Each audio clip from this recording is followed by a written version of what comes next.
Factory tour. Welcome to our customer's gummy factory. Let's take a quick look at how gummies are made with our machine.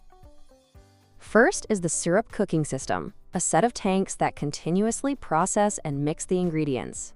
Then comes depositing and cooling. Syrup is poured into molds, which automatically move into a cooling cabinet to set and release.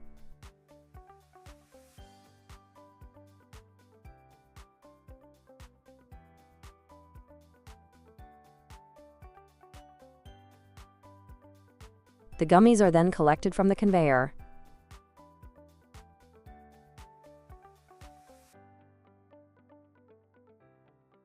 Next are the oiling and sanding machines.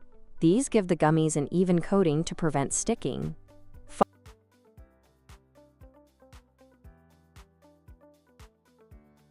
Finally, the gummies are placed into trays by hand and loaded onto racks for drying in the oven. That's the full process. Simple, efficient, and sweet.